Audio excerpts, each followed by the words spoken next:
En marzo de 2023 se lanzó en Polonia una campaña para desacreditar la figura de Juan Pablo II. El centro del ataque es la acusación de que Karol Wojtyła, cuando era arzobispo de Cracovia, encubrió casos de sacerdotes abusadores. En adelante hablaremos de delito. Wojtyła se desempeñó como arzobispo de Cracovia desde 1964 hasta 1978, en pleno régimen comunista, cuando se convirtió en Papa Juan Pablo II. Murió en el 2005. Aquí hablaremos sobre quiénes están detrás de esta acusación, qué fines persiguen y cuál está siendo la reacción de las autoridades polacas.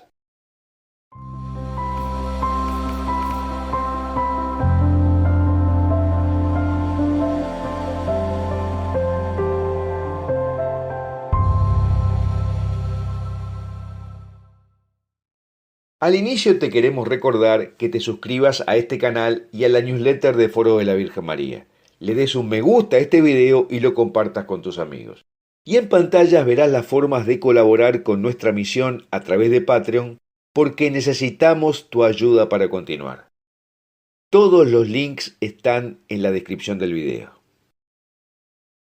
Ahora, la campaña tiene múltiples facetas, relacionadas con la interna de la Iglesia, con la interna de Polonia, donde Juan Pablo II tiene la estatura de héroe nacional, y con la interna de la Unión Europea, organización de la cual Polonia es miembro. Respecto a la interna de la Iglesia, Juan Pablo II es un emblema conservador que los empeñados en cambiar la doctrina de la Iglesia tienen como objetivo. Recordemos que el camino sinodal alemán cismático comenzó con el argumento de solucionar los casos de estos delitos en el clero. Y ya vimos que desembocó en presionar a toda la Iglesia para cambios radicales en la doctrina católica y hoy está técnicamente en cisma. Respecto a la interna de Polonia, el ataque surgió de la izquierda, tanto local como de Estados Unidos. Porque uno de los medios que lideraron el ataque fue el canal TVN, que es propiedad de Warner Bros. Discovery, lo cual causó que el ministro de Relaciones Exteriores citara al embajador estadounidense para advertirle sobre una posible injerencia en Polonia. Y respecto a la interna de la Unión Europea, se inscribe dentro del conflicto que Polonia tiene con la dirigencia de Bruselas, porque Polonia se resiste a ser radical como le exigen respecto a la adopción de la ideología de género y todo lo que conlleva, a la aceptación de las migraciones y otras cosas más relacionadas con la vida que no podemos mencionar aquí. ¿Y cómo se desató el fuego? Todo empezó con la publicación el 8 de marzo de 2023 del libro Máxima Culpa. Juan Pablo II lo sabía. El autor es el periodista holandés Eke Overbeck y afirma que Wojtyła encubrió estas fechorías de sacerdotes cuando era arzobispo de Cracovia.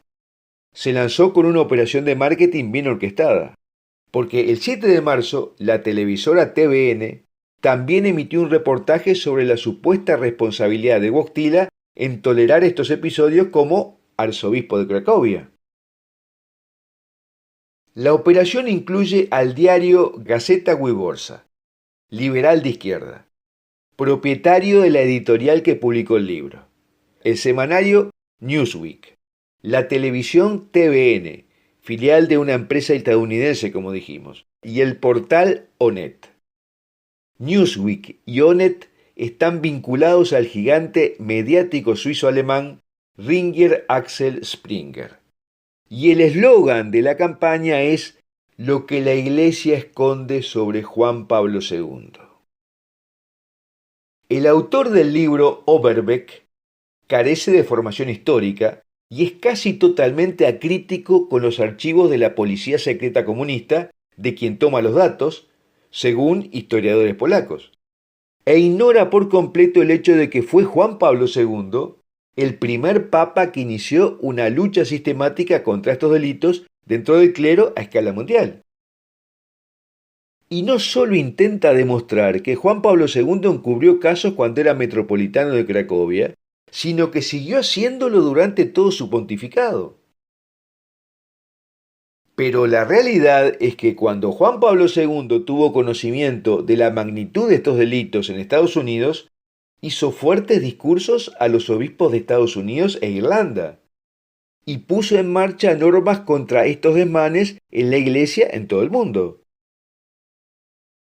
Los documentos utilizados por el director del documental también provienen principalmente de la policía secreta comunista y de sacerdotes que habían colaborado con la policía secreta. Los cargos se basan en las declaraciones de Anatol Bosek, un sacerdote colaborador del régimen comunista que quería organizar una iglesia nacional controlada por el Partido Comunista en Polonia.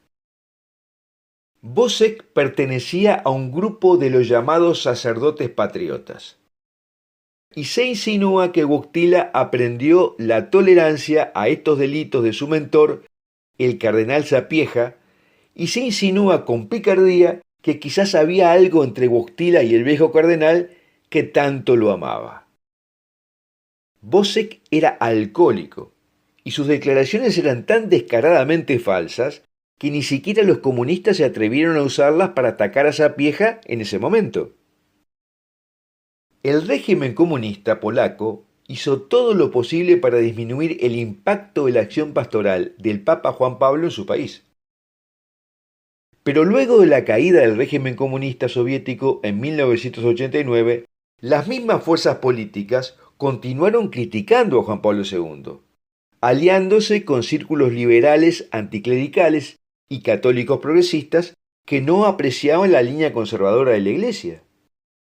Los ataques estuvieron vinculados a su enseñanza sobre la sexualidad humana, la defensa de la vida desde la concepción y hasta la muerte natural, el papel de la mujer en la Iglesia y su anticomunismo.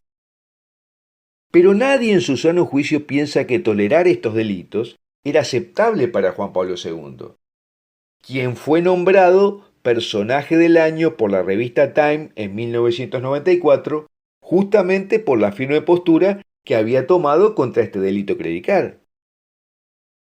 Había muchas formas en que el trabajo de Wojtyła como obispo de Cracovia era difícil y torpedeado. Una era la presencia de sacerdotes patriotas, topos del gobierno que difundían información errónea dentro de la iglesia e informaban sobre los que estaban adentro. Y no era raro que estos topos chantajearan a sus compañeros sacerdotes usando una táctica común: elegir un sacerdote, darle una botella de vodka y algo de dinero y alentarlo a hablar, con la esperanza de que admitiera cualquier tendencia desordenada. Y si admitía algo, era de ellos. Pero el efecto que tuvo en la nación polaca el nombramiento de Juan Pablo II como papa fue asombroso. Le dio al pueblo polaco una nueva esperanza y confianza como nación. Cuando visitó a Polonia como papa, cientos de miles de personas asistían a sus misas al aire libre y respaldaba el movimiento sindical Solidaridad que liberaría a Polonia del régimen comunista. Lo único bueno de estas nuevas denuncias es que han unido al pueblo polaco para salir en defensa de su amado Karol Wojtyła. Figuras del gobierno, incluido el primer ministro Mateusz Morawiecki, han defendido enérgicamente al difunto papa como un héroe nacional y la máxima autoridad moral del país. El jefe de la Conferencia Episcopal Polaca, el arzobispo Stanisław Gadecki, defendió enérgicamente al difunto papa, apelando a todas las personas de buena voluntad para que no destruyan su legado. Gadecki celebró una misa en la tumba de Juan Pablo II en la Basílica de San Pedro en el Vaticano, orando por aquellos que buscaban desacreditar al pontífice. El ministro de Relaciones Exteriores dijo que los efectos potenciales de los informes son idénticos a los objetivos de una guerra híbrida destinada a generar divisiones y tensiones en la sociedad polaca.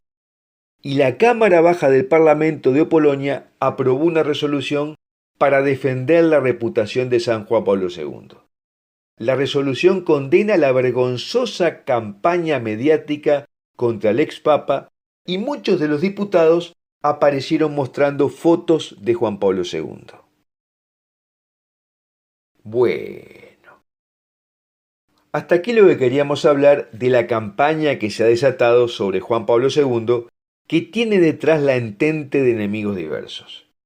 Y me gustaría preguntarte si crees que Juan Pablo II estuvo involucrado en los delitos de los que lo acusan en la campaña o no.